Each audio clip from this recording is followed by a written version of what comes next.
देखिए, दिल्ली एमसीडी उपचुनावों का जो रुझान है, जो परिणाम है, वो आप सबके सामने आ चुके हैं। तस्वीर एकदम साफ हो चुकी है कि 12 वार्डों पर जो उपचुनाव था उसमें किस पार्टी का दमखम आखिरकार सचमुच फील्ड पर उतरता हुआ दिखाई दिया।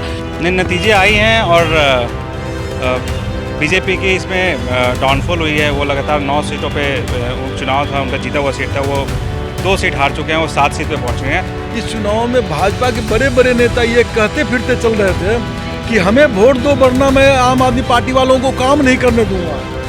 ये एक धमकी था। रेखा गुप्ता को दिख रहा है कि 8 महीने में, तुम बता दो मुझे रेखा गुप्ता ने क्या किया है? ये अपने सामने देख लो, सफाई का हाल क्या है ये देख लो, ये नाले से बारिश का भी देख लो फोटो। दिल्ली की जनता ने रेखा गुप्ता के काम जो ये बात बोलते हैं भाजपा वाले कि हम बहुत अच्छा कर रहे हैं, तो बिल्कुल सीरियस से नकार दिया है। उनकी 9 सीटें थी, उन सीटों जो 12 सीटें हुई थी वहाँ पे उनकी 9 पार्षद थे और आज वो 7 पे आ गए, तो उनका डाउनफॉल हुआ है। तो भाजपा के लिए बहुत बुरी हार है, हमारे लिए तो विन विन सिचुएशन है और हमारे लिए ठीक है। नरेंद्र मोदी जी की सरकार अलग है, एलजी साहब की सरकार अलग है, रेखा गुप्ता जी की सरकार अलग है और एमसीडी में सरकार है। 4 तरफ की सरकार है और चारों के चारों डेड है, चारों इंजन फेल है। देखिए, दिल्ली एमसीडी उपचुनावों का जो रुझान है, जो परिणाम है, वो आप सबके सामने आ चुके हैं। तस्वीर एकदम साफ हो चुकी है कि 12 वार्डों पर जो उपचुनाव था उसमें किस पार्टी का दमखम आखिरकार सचमुच फील्ड पर उतरता हुआ दिखाई दिया। बता दें कि 7 सीटें भाजपा के खाते में गई है, 3 सीटों पर आम आदमी पार्टी की जीत हुई है, 1 सीट पर कांग्रेस और 1 सीट पर निर्दलीय कैंडिडेट की जीत हासिल हुई है। अब यहाँ पर क्योंकि हम फील्ड पर बने हुए हैं, अब लोगों से मैं जानूंगी आखिरकार एमसीडी उपचुनावों को वो किस प्रकार देख रहे हैं और ये जो नतीजे सामने आए हैं लोग क्या कुछ कहने वाले हैं। सर, क्या नाम है? दीपक सिंह। सर, सबसे पहले तो ये जो नतीजे सामने आए हैं एमसीडी उपचुनावों की मैं बात कर रही हूँ, सर क्या लगता है कि सही है, गलत है, क्या है आपका इसमें? नतीजे आई हैं और बीजेपी की इसमें डाउनफॉल हुई है। वो लगातार 9 सीटों पे उपचुनाव था, उनका जीता हुआ सीट था, वो 2 सीट हार चुके हैं, वो 7 सीट पे पहुंच गए हैं। जबकि सर बहुमत तो 7 सीटें तो उन्होंने ही हासिल करी। देखिए मैडम, ये उपचुनाव था और उपचुनाव में जिसकी सरकार होती है और यहाँ भाजपा के ऊपर से नीचे तक की सरकार है, केंद्र सरकार, राज्य सरकार, नगर निगम, उसके बाद भी 2 सीट वो हार गए और जबकि आम आदमी पार्टी ने अपना 3 सीट रिटेन किया। तो एक बहुत बड़ी बात है। उपचुनाव में माहौल हमेशा सत्ता पक्ष के तरफ जाता है, लेकिन तब भी बीजेपी 2 सीटें हार गई। इसका मतलब ये है कि जो भाजपा के प्रति जनता का जो रुझान है वो धीरे धीरे गिरते जा रहा है, क्योंकि उन्होंने जो दिल्ली विधानसभा चुनाव में जो वादे किए वो वादे नहीं पूरे हो रहे हैं। अभी आप देख रहे होंगे बस चारों तरफ स्मोक है, धुआं ही धुआं है। अब आदमी नॉर्मल भी जो सिगरेट नहीं पीता है उसको वो भी 14 सिगरेट के बराबर ये पॉल्यूशन ले रहा है। तो क्या ये मुद्दे रहे इस उपचुनावों में? ऐसे मुद्दे मतलब चले, कितना चले? बिल्कुल रहे। ये मुद्दा नहीं रहते तो कैसे वो 2 सीटें हार जाते। 9 सीट से वो 7 सीट पे आ गए और जनता को समझ में आ गई ये कुछ करने वाले नहीं है। ये बिल्कुल मुद्दे रहे हैं और जनता ने उसको देखते हुए ही उन्होंने वोट किया है। और अगर ये मुद्दे नहीं होते तो वो 9 से ज़्यादा सीटें, 12 सीटें हो सकती जीतते, लेकिन ये मुद्दे रहे हैं और जनता समझ गई है ये सरकार कुछ करने वाली नहीं है और तभी उनको 2 सीट हराई है। और जहाँ भी आम आदमी पार्टी दूसरे नंबर पर रही है वो बहुत कम मार्जिन से रही है। वो कोई 500 वोट से चुनाव हार गए, कोई 1700-1800 वोट से चुनाव हार गए, तो वो बहुत कम मार्जिन है। तो भाजपा का ये टोटली फेल्योर है। टोटल फेलर मतलब भाजपा की तरफ दिखा रहे हैं। सर, भाजपा यानी भारतीय जनता पार्टी हमेशा से लोकप्रिय रहती है।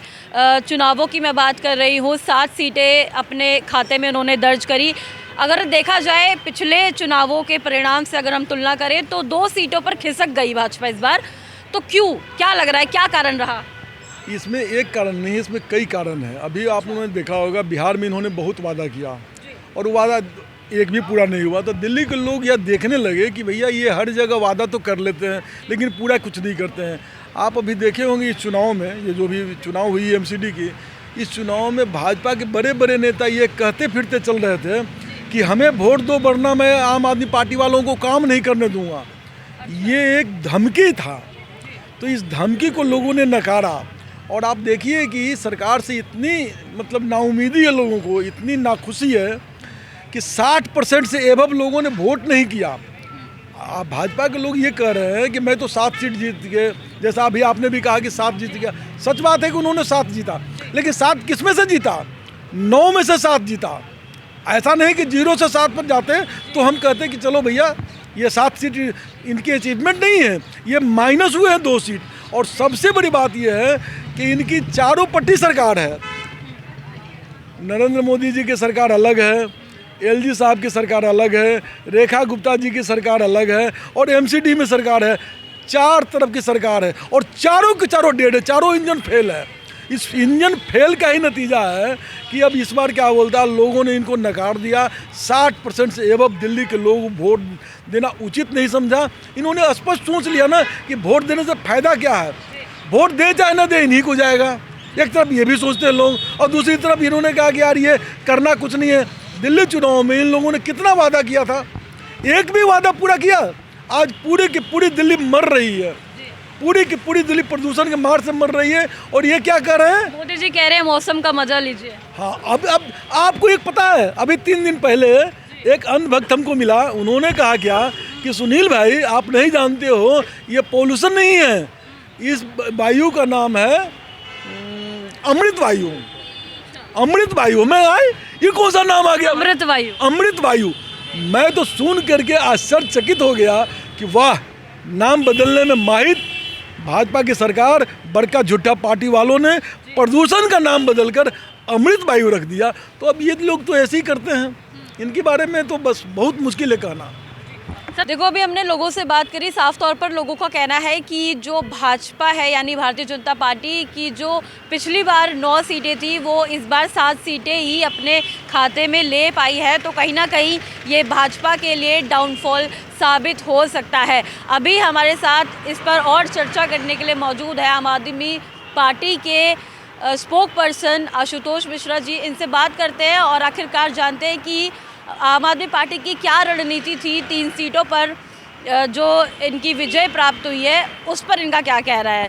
सर सबसे पहले तो ये बताइएगा कि जो 3 सीटें आम आदमी पार्टी को मिली है और 7 सीटें बीजेपी के खाते में चली गई, क्या कुछ तैयारियां थी, कितना आपको एक्सपेक्टेशन थी कि रिजल्ट कैसा आने वाला है? देखिए, हमारे लिए कोई नुकसान नहीं है। हम लोग पिछली बार भी 3 सीटें हमारी थी और इस बार भी हमने अपनी सीटें बचाई है। हालांकि उन सीटों पे हम जीत हासिल किए हैं जहां भारतीय जनता पार्टी ऑलरेडी से जहां उनके पार्षद थे, तो वहां के लोगों ने उनको नकारा है और हमारे पार्षदों को वहां जीत दिलाया।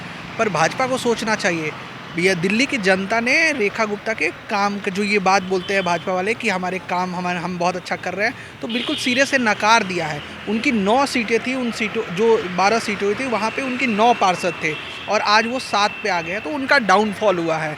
तो भाजपा के लिए बहुत बुरी हार है, हमारे लिए तो विन विन सिचुएशन है और हमारे लिए ठीक है। अब ये जो एक सीट थी जिस पर आम आदमी पार्टी के विधायक थे, मटिया महल विधानसभा की मैं बात कर रही हूँ, उसमें चांदनी महल एक सीट थी, उस पर कहीं ना कहीं देखा गया कि आम आदमी पार्टी से बगावत की गई, अपना निर्दलीय कैंडिडेट उतारा गया और वो जीता भी। अब इस पर आपकी क्या प्रतिक्रिया है? देखिए, 2-3 चीज़ें समझिए। एक तो परिवारवाद की राजनीति हमारे पार्टी में होती नहीं है। दूसरी ये है कि आप ब्लैकमेल वाली राजनीति नहीं कर सकते हमारे साथ। तो बस वही वाली चीज़ है, जब वो अपने किसी रिलेटिव के लिए हमसे टिकट मांग रहे थे तो वो एक तरह से ब्लैकमेल हम लोगों को किया जा रहा था, जिसको हमने नकार दिया। हम हार गए, हम उसकी समीक्षा करेंगे क्यों हार गए। हम तो 12 सीटों पे जहाँ लगता कि अगर उनकी जो मांग है वो अगर उस टाइम पे एक्सेप्ट कर ली जाती तो आज आपके खाते में 4 सीटें होती। आम आदमी पार्टी कभी भी परिवारवाद की राजनीति नहीं करती है। उसके लिए चाहे कुछ भी हो जाए, वो अपने परिवार किसी रिलेटिव के लिए वो टिकट मांग रहे थे, हमने मना कर दिया। हमने अपने कार्यकर्ता को टिकट दिया, हम हार गए, इसकी समीक्षा करेंगे। उन 7 सीटों की भी समीक्षा करेंगे जहां हमने मजबूती से चुनाव लड़ा है, जहां हमारे प्रत्याशी चुनाव लड़े हैं, उसकी भी समीक्षा करेंगे। लेकिन भाजपा को सोचना चाहिए कैसे दिल्ली को उन लोगों ने कूड़ा बना दिया। जहां तहां कूड़ा फैला हुआ है, दिल्ली प्रदूषण से दिल्ली में काफ़ी ज़्यादा प्रदूषण है, दिल्ली के लोग प्रदूषण से परेशान है। दिल्ली में जो व्यवस्थाएं थी, बिजली बार बार कट होती रही पिछले गर्मी में। आप देखो तो इस 9 महीने की जो भारतीय जनता पार्टी और रेखा गुप्ता की जो सरकार है वो पूरी तरीके से विफल रही है, फेल रही है। रेखा गुप्ता को दिल्ली के लोगों ने नकारा है। आने वाले एमसीडी चुनाव में आपको और बेहतर रिजल्ट नजर आएंगे। अब एक और चीज़ जो यहाँ पर मिलकर आई है कि आपकी पार्टी के एक बहुत बड़े नेता हैं और दिल्ली प्रदेश अध्यक्ष भी है सौरभ भारद्वाज। उन्होंने चुनाव आयोग पर सीधा आरोप लगाया है कि अशोक विहार से आम आदमी पार्टी कैंडिडेट जीत रहा था, लेकिन जब रीकाउंटिंग हुई तो देखा गया कि भारतीय जनता पार्टी का कैंडिडेट वहाँ पर उभर कर आया और वहाँ पर उसकी जीत हासिल हुई। तो इस पर उन्होंने आरोप लगाया, ट्वीट भी किया। अब इसमें ये जो कंट्रोवर्सी है उसको कहाँ तक आप लेके जाएंगे? देखिए, ये आरोप उन्होंने नहीं लगाया। चुनाव आयोग खुद अपने वेबसाइट पे दिखा रहा है कि आम आदमी पार्टी का प्रत्याशी जीत गया। आम आदमी पार्टी का प्रत्याशी वहाँ पे जीत गया है। ये खुद कौन बोल रहा है? चुनाव आयोग बोल रहा है। आप देखिए, ये चुनाव आयोग की वेबसाइट पे ये डाटा डाला गया। बड़े बड़े न्यूज़ चैनलों ने बता दिया कि भाई आम आदमी पार्टी वहाँ से जीत गई है। उसके बाद वहाँ रिकाउंटिंग कराया जाता है और आम आदमी पार्टी को हरा दिया जाता है। तो ये जो फरेब और ये जो जालसाजी भारतीय जनता पार्टी करती है चुनाव आयोग को इस्तेमाल करके, वो पूरा देश देख रहा है। चंडीगढ़ में ऐसी मेयर चुनाव में कैसे घपलेबाजी इन लोगों ने की थी, वोटों में हेराफेरी आप सबने कवर किया था। सुप्रीम कोर्ट से कैसे फटकार मिली थी ये भी आप लोगों ने देखा था। तो ये भारतीय जनता पार्टी करती है। कैसे आप देखिए, नारायणा में उन्होंने जब लगा कि भाई ज़्यादा वोटों से जीत रहे हैं तो रिकाउंटिंग कराने की बात कर दी, फिर भी उनका प्रत्याशी हार गया। और वहाँ तो अशोक विहार वाला आप लोगों ने भी कवर किया होगा, आपने देखा होगा। आप भी लोग तो चुनाव आयोग का वेबसाइट ही फॉलो करते हो ना किसी भी रिजल्ट के लिए। तो कैसे उन्होंने मैनिपुलेट किया और उसको कैसे वहाँ फर्जी तरीके से भाजपा के प्रत्याशी को जिताया गया, ये पूरे देश देख रहा है और जग जाहिर है। तो ये थे हमारे साथ आशुतोष मिश्रा जी, जो स्पोक पर्सन है आम आदमी पार्टी के। साफ तौर पर इनका कहना है कि इसमें मिलीभगत है। भाजपा और चुनाव आयोग जानबूझकर दिल्ली की जनता के साथ जो आंकड़े हैं उनको मैनिपुलेट करने का काम करती रही है। और एक ऐसा ही आरोप इन्होंने पोल्यूशन डेटा के लिए भी लगाया था कि जनता को एक्चुअल AQI का जो डेटा होता है वो नहीं बताया था और मैनिपुलेट करके दूसरा कोई आंकड़ा दे दिया था।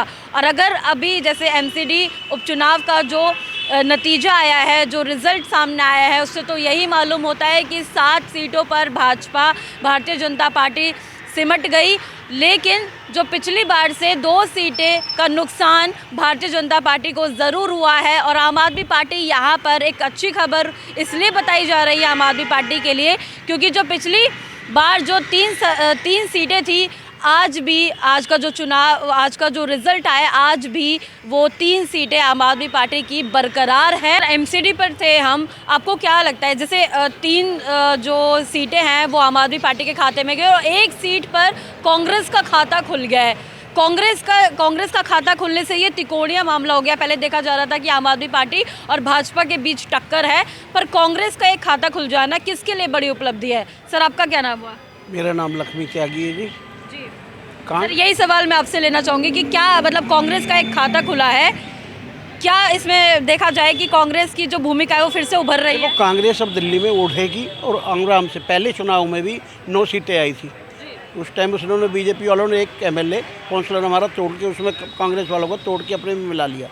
तो अपनी तो पूरी 9 हो गई। तो अब कांग्रेस फिर बढ़ेगी, ज़रूर बढ़ेगी और गारंटी से बढ़ेगी। और झाड़ू जो है, ये जो झाड़ू है, ये झाड़ू है कहाँ? ये तो कांग्रेस के आदमी है सारे झाड़ू में। सारी वोटर भी कांग्रेस के, नेता भी कांग्रेस के। तो फिर टूट क्यों जाता है ये सब? ठीक है, कुर्सी की वजह से, कुर्सी के लालच में चले जा, लेकिन अब वापसी भी होगी और कांग्रेस बहुत मजबूती से उभरेगी। देखना आप, ज़रूर, गारंटी है। और कांग्रेस ख़त्म नहीं होगी कभी। कोई ये सोच रहे हैं झाड़ू या बीजेपी, ये बीजेपी की बी टीम ही है झाड़ू। ये तो जो केजरीवाल वो मोदी, दोनों भाई पूरे बढ़िया ढंग से भगत कह रहे हैं, मतलब केजरीवाल और मोदी जी बढ़िया ढंग से लगा रहे हैं देश को, बढ़िया ढंग से। अच्छा। मोदी भी और केजरीवाल जी भी। ऐसा क्यों लग रहा है? यहाँ से जाके पंजाब में क्या हालत मचा रखी है तीनों भाइयों ने। सत्येंद्र जैन जी भी वहीं हैं, मनीष सिसोदिया भी वहीं हैं और केजरीवाल जी भी वहीं हैं। ये जो भाई, लेकिन आम आदमी पार्टी की जो 3 सीट पिछली बार थी, अभी भी 3 सीट वो सुरक्षित है। अभी भी 3 का जो आंकड़ा है वो आम आदमी पार्टी ने बरकरार रखा है। तो उधर भी तो गए हैं। 16 ने पार्टी तोड़ के दूसरी भी तो बनाई है। वो उनका कोई खाता नहीं है।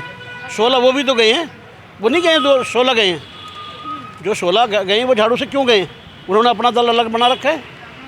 तो ये तो सब एक होगा। अब अगली बार ये साफ हो जाएंगे, कोई एक नहीं। और कांग्रेस आगे बढ़ेगी, आम आदमी पार्टी साफ हो जाएगी, बिल्कुल साफ हो जाएगी दिल्ली से।